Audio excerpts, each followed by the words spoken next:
There we go. So again, Michelle Whitaker, campaign manager for Brandy Brooks. A little bit background on the at-large race. Our current county council is made up of 9 members of the council, but you may recall in 2020, we voted as a county to expand the size of the council by adding 2 additional districts. So we went from 5 districts to 7 districts. So we'll have a total of 11 members on the county council starting in 2023. So this is a really important election where we're not only electing representatives and considering new folks for different positions, but we actually as a county have some new ways that we're representing that communities can be represented on the council with the new districts that exist. And I'll show you a little map of the districts so you can become more familiar with that. So we'll have 7 district seats, and then there's 4 at-large seats. Brandy's running for one of the 4 at-large seats.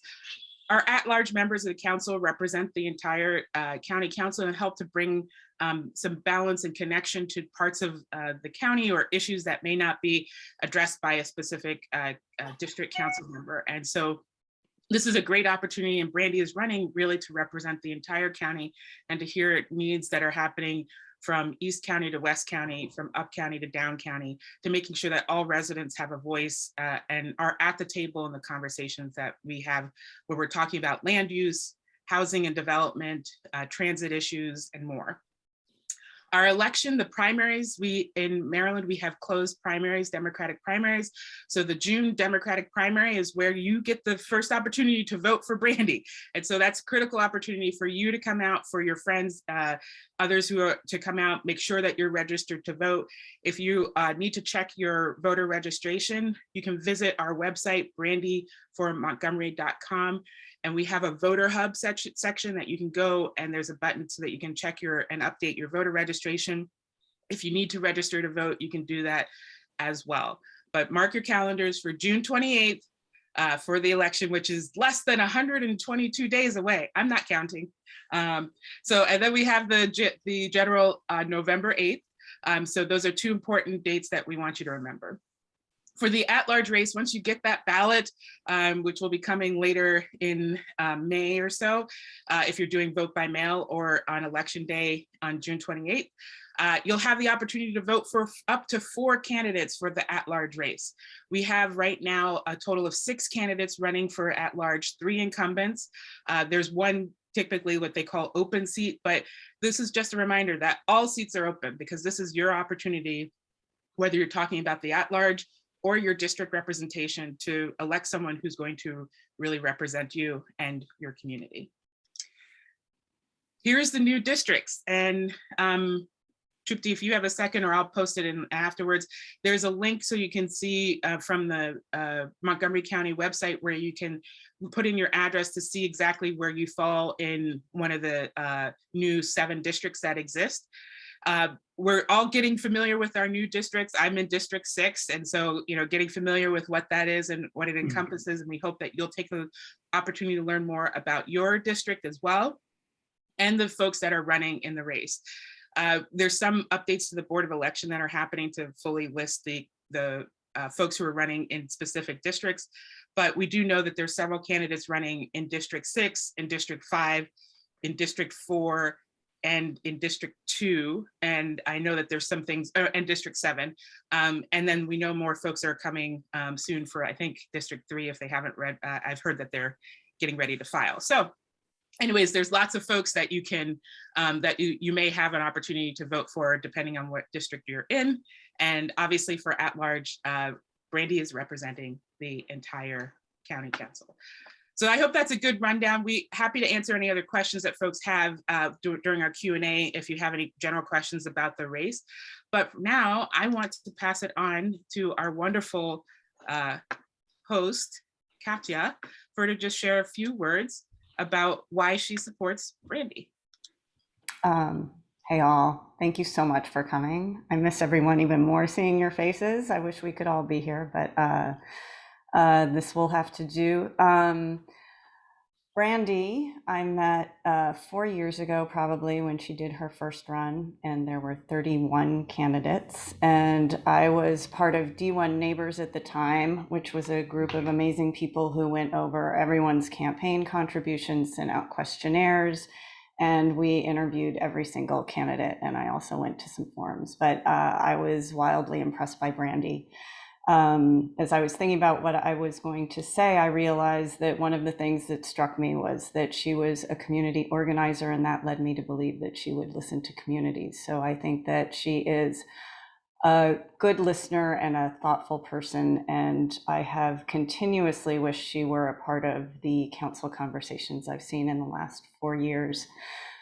She also ran for planning board, where she was equally impressive, particularly on land use issues.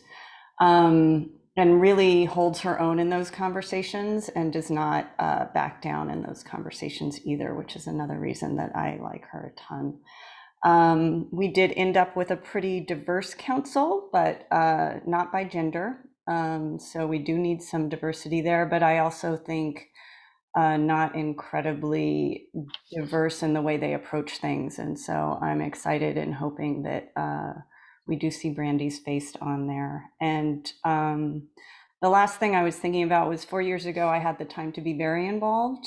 And at this point, I have less time for that. So it's even more important who we get elected, in my opinion, because I can't be out there advocating for myself. So I'm hoping that the people we elect will advocate for us well. And I think that about sums it up. So I will pass it on to you now. Katya, thank you so much. I really appreciate you hosting this meet and greet. It's wonderful to see this fantastic turnout. And thank you all for joining us, for deciding to spend your Saturday morning with us. As Katya was saying, we miss seeing each other's faces in person. We miss getting to have that energy. I know, I remember just this beautiful meet and greet that I got to attend that you all hosted with D1 Neighbors. And it's so much more fun to get to be, in each other's homes and really mixing and mingling. But I continue to be deeply appreciative that as we are all figuring out how to navigate the ongoing pandemic and its impacts, that folks are taking the time to find the ways that we stay connected with one another and stay connected to what is happening in our county. So thank you all for that. Again, my name is Brandy Brooks. I live in Kensington. I am a part of the new District 6. I'm still, like a lot of us, trying to make sure I know where all those boundaries are and getting used to those new maps. And I'm really excited to be running for County Council at Large.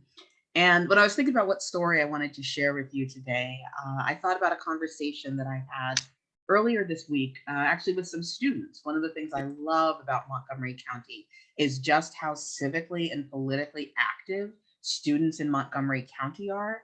And so I was talking with a group of students that have been working on environmental issues and public safety issues. And one of the students asked me, how do you make sure that the conversations that you have with people and the conversations that you have with politicians really stay focused on the public interest? Like, how do you help people understand that? How do you help conversations stay focused on that?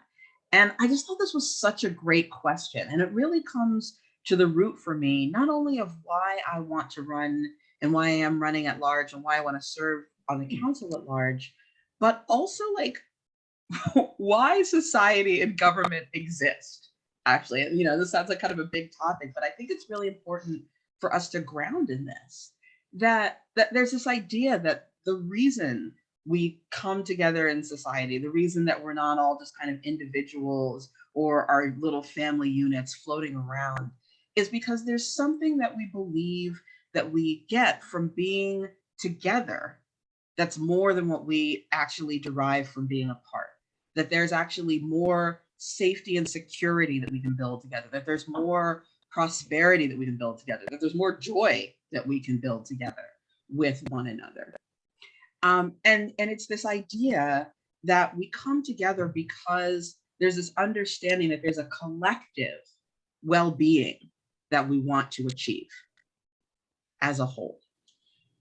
But I think what we've found too often in law and public policy, certainly throughout the history of the United States, and even as we wrestle with things today, is that we keep forgetting the collective part of that well-being. And we keep seeing systems and policies that are set up to provide well-being for some, but by sacrificing others. To provide well-being for a few, but believing that you can do that while many, many other people in our communities, in our society, don't have the very basic things that they need. We've developed and practiced in our policy too often this belief that somehow we're not actually interdependent on one another, and that the health of all of us doesn't depend on the health of all of us. And so when we think about some of the key issues that we are wrestling with right now as a country and as a county, those are the roots, is forgetting that idea of our interdependence and the collectiveness of what we have to accomplish together. When we look at the ongoing issues of racial inequality, of wealth inequality, of environmental degradation, they all come back to this idea that we believe that we can somehow stay healthy and isolate ourselves from the consequences of other people and other living beings on our planet not having the things that they need to be healthy and thrive. And again, this ties so much for me to why I actually love running at large, because I think about Montgomery County as this big body, this collective body. And when you think about your body, you know, like if your arm is broken or if you're sick, you don't think of your whole body as healthy, as if you could just isolate a piece of it and kind of keep it moving. We realize when we do that, we just get more and more sick and our systems get more and more run down.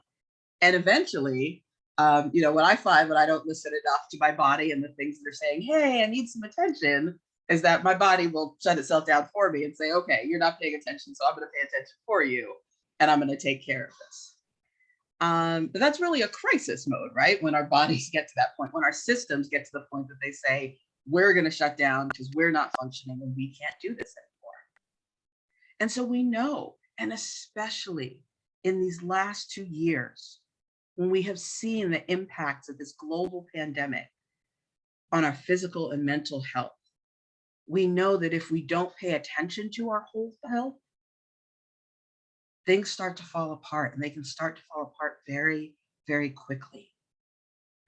I think about what's been going on in our schools at the beginning of this year, and I think about all the stressors that students and teachers and families have been under.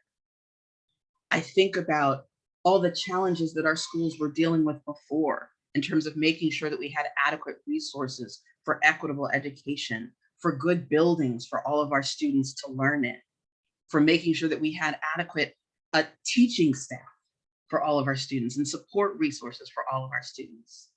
And then we see how when our system went through a massive crisis, the fact that there were already all these points of unhealth meant that our system didn't know how to handle that stress. And I think about snow days this year.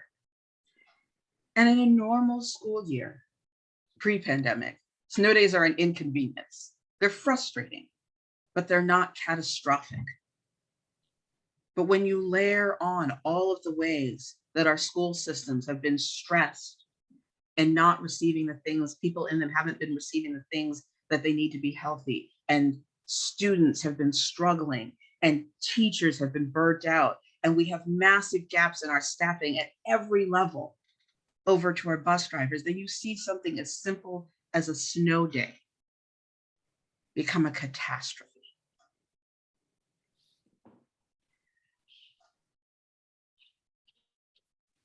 I want us to talk about policy and politics differently so that we understand and are rooted and grounded in the idea of making sure that every single person in our county has what they need to thrive.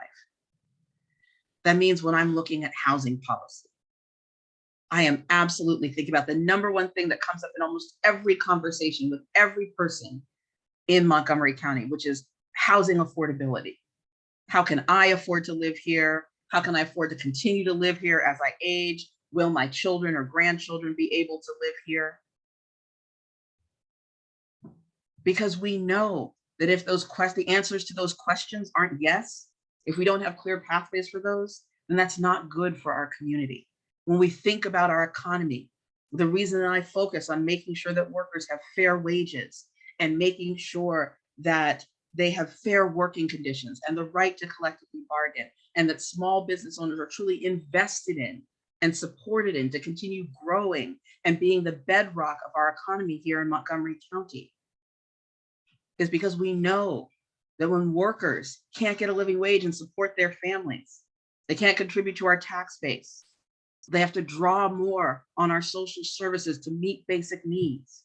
And when small businesses can't thrive, they can't employ folks at fair wages, they can't help make our communities vibrant. And we know that when we are not taking seriously the dire existential threat of climate change, we are not doing everything that we can as a county to switch to systems, whether it's around renewable, sustainable ways to deal with our waste management, switching to renewable energy, making sure that we're handling stormwater effectively in the face of ongoing storms, making sure that we have a transportation system that isn't mortgaging our future for trying to reduce a couple of trips in cars today. We do this because we have to think about our long-term health as a community, and we have to build toward that. And I think what excites me when I have these conversations is that folks in our community get it. We know we have experienced those pain points in our collective body. We see what happens when we don't take care of ourselves and by taking care of one another. But then the place where we often get frustrated is that question, well, wait, what do I do? I see the pain point, but what can we do? And too often in our politics, the thing that Katya was talking about, we ask people to represent us, to represent our interests, to listen to our voice. But then we find that when we express those pain points, there's not the receptivity. There's not someone listening and saying, hey, I see, I recognize that something has to be addressed here. And ultimately, what that does for us, what I know I experienced for many years around politics, was just a feeling like it wasn't worth it to invest. A feeling like even if I put my energy in and I worked to get over whatever the barriers were that I experienced to getting involved, trying to make sure I take care of my family, trying to make sure I make a living, that even if I did that work, it still didn't seem like my voice mattered. Until one day I got to experience a local government process where it did. Where in the city where I lived in Massachusetts, I got to be part of the 60-member community steering committee that governed our comprehensive planning process in my city.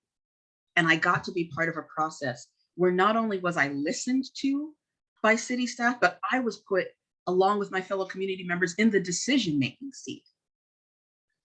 And where we were the ones who were setting the priorities for what our comprehensive plan needed to focus on, for where development needed to happen, for how we wanted to deal with green space and housing. And that experience transformed my understanding of what local government could be like. Because for the first time in my life, I actually felt like I was part of my own governance. I actually understood what democracy was supposed to look like.